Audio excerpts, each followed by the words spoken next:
Hello what's up guys, कैसे हैं आप सब। मैं निशांत उपाध्याय आपका अपने चैनल पर एक बार फिर से स्वागत करता हूं। तो जैसा कि दोस्तों कल मैंने आपके सामने BA third year CCS university Meerut का जो आपका सेकंड पेपर होता है इंग्लिश का, जिसका नाम है आपका इंडियन राइटिंग्स इन इंग्लिश, उसका बायोग्राफी डाली थी। यानी पहले मैंने पहला चैप्टर डाला था सरोजनी नायडू का, उसके बारे में बताया था कि उनके जन्म कहाँ हुआ, वे जो उत्तर प्रदेश की राज्यपाल कब बनी थी। तो ये आपके पेपर में आ सकता है कि सबसे पहली जो राज्यपाल थी भारत की कौन थी, तो वे सरोजनी नायडू थी। ठीक है, तो आपके जो पेपर में एमसीक्यू क्वेश्चन आएंगे, तो उसी के उपलक्ष्य में मैं आपके सामने एमसीक्यू क्वेश्चन लाया हूँ सरोजनी नायडू से रिलेटेड। और नेक्स्ट वीडियो में आप कमेंट करना आपको किसकी वीडियो चाहिए, यानी किसके बारे में चाहिए आपको। ठीक है, तो आपका जैसा पेपर कल होने वाला है, कल को सीसीएस यूनिवर्सिटी का पेपर होगा। तो इनमें से आपको दो पेपर में से एक चूज़ करना पड़ेगा। एक तो आपका इंडियन राइटिंग्स इन इंग्लिश होगा और दूसरा आपका हिस्ट्री ऑफ इंग्लिश लिटरेचर होगा। According to me English literature, history of English literature is tough than Indian writings in English, so I advise you study the second paper. Second paper is important and second paper is easy. So in this video I will tell you about Sarojini Naidu's MCQ questions. I hope आपको ये video अच्छी लगे। अगर video आपको अच्छी लगे तो please video को लाइक करना, ज़्यादा से ज़्यादा शेयर करना। ठीक है, तो आपके जो मैं क्वेश्चन बताऊँगा, आपके क्वेश्चन में मैंने एक क्वेश्चन से आप दो तीन को एक क्वेश्चन बताऊँगा, उसके साथ में आपको तीन चार उसके टॉपिक के बारे में बता दूंगा। ठीक है, जो आपके पेपर में आ सकते हैं। ठीक है, तो आइए वीडियो शुरू करते हैं फ्रेंड्स। ठीक है, तो आप वीडियो में देख सकते हैं थंबनेल में क्या है। तो ये है सरोजनी नायडू। सरोजनी नायडू कौन थी? उत्तर प्रदेश की पहली राज्यपाल थी। ठीक है, तो इसके एमसीक्यू क्वेश्चन लेके आए हो। ठीक है, तो पहला क्वेश्चन है Sarojini Naidu's are drawn from the sights of nature are very graphic. तो ये कहना चाह रहा है इस क्वेश्चन में, जो सरोजनी नायडूज के जो साइट्स थे, नेचर के जो दृश्य थे, वो उसमें क्या मिलता है। तो उसमें आपको फिगर ऑफ स्पीच पता होनी चाहिए। फिगर ऑफ स्पीच क्या होती है दोस्तों? फिगर ऑफ स्पीच होती है आपकी 7 फिगर ऑफ स्पीच होती है। ठीक है, इसमें सिमिली हो गया, मेटाफर हो गया, ऑक्सीमोरन हो गया, पर्सोनिफिकेशन हो गया, हाइपरबोला हो गया। ठीक है, तो ये 7 होती है। तो सिमिली, सिमिली का मतलब है वर्ण जिसमें जो शब्द एक जैसे होते हैं, तो उसे सिमिली कहते हैं। तो इसमें जो सरोजनी नायडू के जो ये जो पोएम है, इसमें आपको सिमिली मिलेगा, सिमिली से रिलेटेड ही मिलेगा। ठीक है, सिमिली। ठीक है दोस्तों, सिमिली से रिलेटेड है, आपको सिमिली लगाना है सरोजनी नायडू के। अगर आपके रिलेटेड आता है कि सरोजनी नायडू का जो पोएम है उसमें कौन सा फिगर ऑफ स्पीच है, इस तरह आएगा, तो आपको सिमिली ही लगाना पड़ेगा। सिमिली, क्योंकि सिमिली का मतलब होता है एक जैसा। ठीक है, इसके बाद next question, which of the following poets is known as nightingale of India. ज़बरदस्त क्वेश्चन है दोस्तों, बहुत ही इंपॉर्टेंट है। नाइटिंगेल ऑफ इंडिया, तो ये आपको जीके में भी पढ़ा होगा आपने। नाइटिंगेल ऑफ इंडिया किसे कहा जाता है? तो ये कहा जाता है आपके सरोजनी नायडू को। ठीक है, सरोजनी नायडू को नाइटिंगेल ऑफ इंडिया कहा जाता है, यानी भारत की बुलबुल। नाइटिंगेल का होता है बुलबुल, भारत की बुलबुल किसे कहा जाता है? सरोजनी नायडू को। ठीक है, next question, Sarojini Naidu's birthday is celebrated as. यानी जो सरोजनी नायडू उसका बर्थडे है सेलिब्रेटेड होता है, यानी उसका जो बर्थडे है सरोजनी नायडू का किसके उपलक्ष्य में मनाया जाता है? तो ये आपके वोमेंस डे। आंसर में डायरेक्ट आपको आंसर बता रहा हूँ क्योंकि इतना टाइम नहीं है हमारे पास, तो डायरेक्ट आंसर देख सकते हैं आप। और आप मन मन में मिनी मोनिंग कर सकते हैं वुमेंस डे से, आपको याद हो जाएगा वुमेंस डे। वुमेंस डे यानी कब, आप आपको कमेंट बॉक्स से बताना है कि वुमेंस डे कब बनाया जाता है। अगर आप नहीं बता रहे तो मैं बताता हूँ कि वुमेंस डे अंतर्राष्ट्रीय महिला दिवस ये 8 मार्च को मनाया जाता है। ठीक है,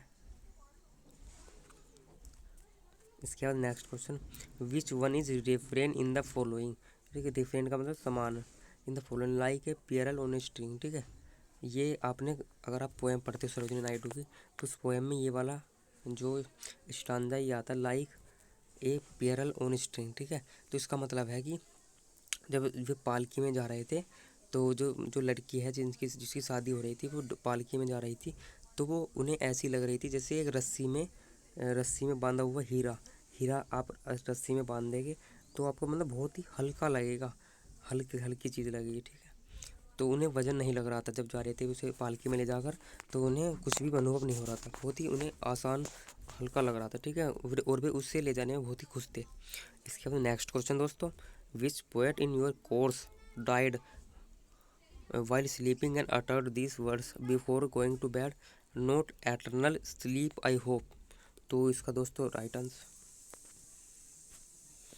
तो दोस्तों मैं बता रहा हूँ कि इस पे जो पांचवा क्वेश्चन है, which poet in your course, तुम्हारे कोर्स में जो course died by sleeping and uttered this word before going to bed, यानी आपके सिलेबस में, यानी कोर्स में वो कौन है जो अपने मतलब मरने से पहले उन्होंने कुछ वर्ड कहे थे। तो वर्ड कहे थे, कौन सा वर्ड था आपको देखना होगा। Note eternal sleep I hope, ठीक है। नोट एटर्नल, एटर्नल का मतलब हमेशा के लिए, स्लीप आई होप में हमेशा के लिए नहीं सोई, ठीक है। आई होप मैं आशा करती हूँ, ठीक है। तो ये कहा आपके सरोजनी नायडू ने, सरोजनी नायडू ने कहा, ठीक है। इसके next question, apart from being poet's Sarojini Naidu was well known, ठीक है।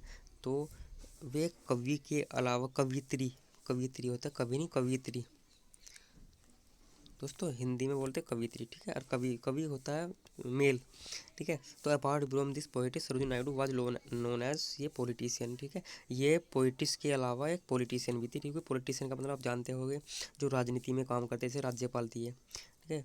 Which poem number 7, which poem may be rank as philosophical poem, कौन सी पोएम फिलोसॉफिकल पोएम की रैंक में आती है, ठीक है। तो इंडियन वीवर्स, इंडियन वीवर्स, ठीक है, इंडियन वीवर्स। इसके palanquin is a means of, palanquin is a means of, palanquin का मतलब क्या है दोस्तों, मैं आपको बता देता हूँ कि पैलेंक्विन का मतलब होता है कि जैसे एक स्त्री होती है, उसकी जो शादी होती है तब वो डोली में जाती है, मतलब एक पालकी में एक जगह से दूसरी जगह, यानी अपनी ससुराल जाती है, ठीक है। जब उसकी शादी होती है तो पहले जो पुराने ज़माने में ऐसे ही होता था। तो वो उसका मतलब है कि हम ट्रांसपोर्ट है, मतलब वो एक जगह से दूसरी जगह जाते हैं अपने, जब शादी हो जाती है उनकी। तो जो ये है पैलेंक्विन फ़िलहाल हमारे देश में मतलब बहुत कम हो गया है। पहले अभी 10-15 साल पहले होता था, पालकी में जाती थी, लेकिन अब ऐसा नहीं है। लेकिन अब भी जहाँ अगर आप चले जाइए पहाड़ी इलाके में, मतलब दूर दूर चले जाइए, वहाँ पर आपको पैलेंक्विन मिल सकती है, ठीक है। Palanquin in the poem ninth, in the poem the palanquin bearers are carrying. तो इस पोएम में जो पैलेंक्विन बियर्स होते हैं, पैलेंक्विन बियर्स क्या होते हैं दोस्तों, वे जो पालकी को चारों मतलब ले जाते हैं अपने कंधे पर रखकर, ठीक है। तो वे क्या है, किसे ले जाते हैं, एक ब्राइड, ब्राइड का मतलब दुल्हन, एक दुल्हन को ले जा रहे हैं, ठीक है वे। इसका तो what is the rhyme scheme, rhyme scheme of poem palanquin bearers. तो रेम का मतलब होता है तुकांत शब्द, जो मतलब सेम सेम ध्वनि प्रदर्शित करे, जैसे रेन, नीचे वाली लाइन में आता है गेन। तो इनकी जो होमोफोन्स है सेम सेम है, रेन गेन बाद वाले जो वर्ड सेम है। तो जैसे ए बी बी सी सी ये सेम सेम है, तो सेम सेम वाला आंसर होगा आपका, ठीक है। जहाँ पे भी आपको राइम आ जाए, राइम, राइम का मतलब सेम सेम वाला। इसके बाद नेक्स्ट क्वेश्चन, क्वेश्चन 11 आपको मैच करना है। मैच कैसे करेगा, लाइटली और लाइटली। तो ये किसकी पोएम है, ये लाइटली और लाइटली मतलब रिपीट हो रहा है, देख सकते हैं आप। तो ये आपका रिपीटेशन हो रहा है, ठीक है। She floats like a laugh, ठीक है। ये सरोजिनी नायडू की पोएम है, तो इसमें सिमली है, मैंने बताया था सिमली है, ठीक है। We bear her along like a pearls on string, ये रिफरेंट, ठीक है। तो आप देख सकते हैं। इसके बाद ऊपर लिख रखा है दुल्हन की डोली या पालकी, ठीक है। अब देख सकते हैं 12 क्वेश्चन, सी फ्लोट्स लाइक में laugh from the lips of a dream, ठीक है। ये आपको याद ही करना है, मतलब समझना है, इसे पढ़ना है 2-3 बार। सी फ्लोट्स लाइक मी लाफ, ये स्टांजा है, सी फ्लोट्स लाइक मी है, मेरे साथ बोलना है आपको, she floats like me laugh from the lips of a dream. यानी इसका मतलब क्या है, फ्लोट्स वह उसे जब लाइक मी लाफ, वह जब हंसती है तो ऐसा उसके, जब जब वह हंसती है तो रात में जब कोई बंदा सोता है, जब वो स्वप्न देखता है, उसके मतलब सपना देखता है, तो उसके होठों पर जो हंसी होती है वो इस तरह हंसती है, ठीक है। She floats like. इसके बाद 13 question, she hangs like in the dew of our song. तो ठीक है, सी हैंग्स वे मतलब हैंग का मतलब झूल रही है in the dew of our song, ठीक है। जैसे स्टार होता है, नहीं स्टार, तारा, तारा होता है, तो ऐसे ही ये झूल रही है, ठीक है। The poem palanquin bearers is known for this joy, joy का मतलब आनंद, ठीक है। बियर्स इज नोन जाने जाते हैं अपने हैप्पीनेस के लिए, हैप्पीनेस बोल सकते हैं, आनंद। इसके बाद नेक्स्ट क्वेश्चन, थोड़ी स्पीड बढ़ा लेते हैं अपनी, तो क्योंकि टाइम नहीं हमारे पास, कल पेपर है। तो Sarojini Naidu begins writing at the age of 12। तो इसमें बताया गया कि सरोजिनी नायडू का जो अपनी पोएम लिखनी शुरू की थी एट द एज ऑफ 12, 12 साल की उम्र में। सही बात है, 12 साल की उम्र में लिखनी शुरू की थी। इसके बाद हर प्ले माहिर मुनीर, माहिर Munir impress the Nawab of Hyderabad. ठीक है। इम्प्रेस द नवाब, उसकी जो महिर मुनीर से इम्प्रेस हो गया था, नवाब हैदराबाद का जो नवाब था, ठीक है। तो ANR right and R is the proper explanation of it, ठीक है, आपको ये टिक करना है, ठीक है। ये डिक्टो क्वेश्चन मिल सकते हैं दोस्तों, और आपको मतलब गहनता से पढ़ना है, अपना समझना है, समझ कर पढ़ना है। The palanquin seems to be hang like a star in the our song, तो ये आपको ऊपर करा था, ड्यू आ गया इसका, ठीक है। इसके बाद एजर्सन और रिएक्शन, तो the palanquin mirrors one of the most popular poems of Sarojini Naidu, it is right. It is the opening poem, note it is not opening poem, the opening poem is 1905 में हुई थी, उसका नाम क्या था, तो ये था उसका नाम, शायद ये बर्ड ऑफ टाइम नहीं था, उसका नाम था जो पहली जो उसकी थी, द गोल्डन थ्रेशोल्ड, THRESOLD, ये 1905 में ये पब्लिश हुई थी, ठीक है। इसके अंदर next question, who is sitting inside the palanquin in Sarojini Naidu's poem, Sarojini Naidu के साइड में कौन बैठा था, तो अननोन ब्रिज, ये अननोन ब्रिज नहीं बोलनी, ब्राइड बोलते हैं इसको, ठीक है, दुल्हन बोलती। How many stanzas are there in Sarojini Naidu's poem the palanquin bearers, कितने स्टांजा है इसके, 4 स्टांजा है, आपको याद करना है, 4 स्टांजा है सरोजिनी नायडू के पोएम में, कितने स्टांजा, 4 स्टांजा, ठीक है। इसके बाद नेक्स्ट क्वेश्चन की बात करें, the words 20, the words sways skims floats and glide are use to describe the movement of, ये पेलनक्विन, ठीक है, आपको पेलनक्विन ज़्यादा आंसर लगाना, पेलनक्विन, ठीक है।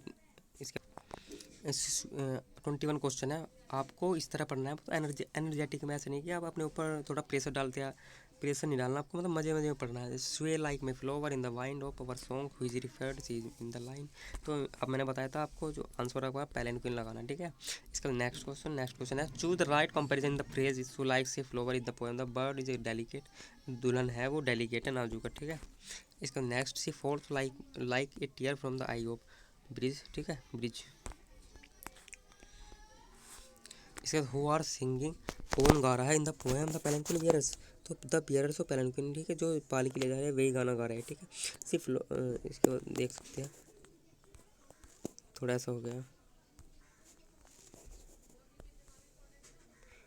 26, where was the golden threshold publish, golden threshold कहाँ पब्लिश हुई, ठीक है, यूनाइटेड किंगडम की जो राजधानी लंदन है, लंदन, ठीक है, UK।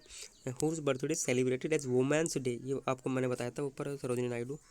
इसके बाद नेक्स्ट, सरोजिनी नायडू टुक हर हायर स्टडी, उन्होंने अपनी हायर स्टडी कहाँ की थी, कैम्ब्रिज में, ठीक है, कैम्ब्रिज इन लंदन।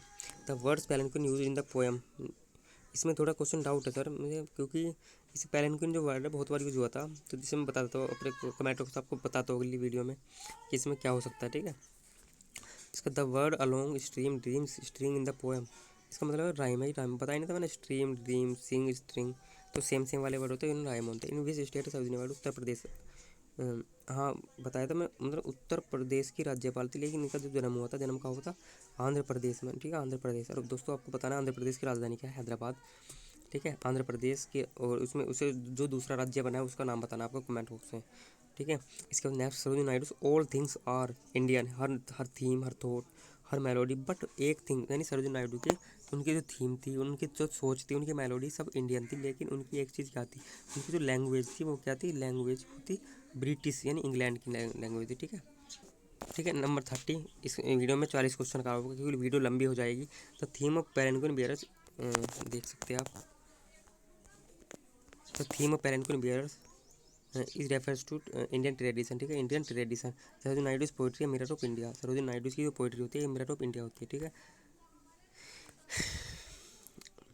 इसके बाद Sarojini Naidu in contact with the national leaders like Annie Besant के साथ रविंद्रनाथ टैगोर, गोपाल कृष्ण गोखले, ठीक है, तीनों के संपर्क में आई थी। Sarojini Naidu was appointed governor Uttar Pradesh, जब उत्तर प्रदेश के गवर्नर नियुक्त हुई थी तो उसका उत्तर प्रदेश का नाम क्या था, यूनाइटेड प्रोविंस बोलते थे, ठीक है, उसका नाम 1956 में चेंज हुआ था।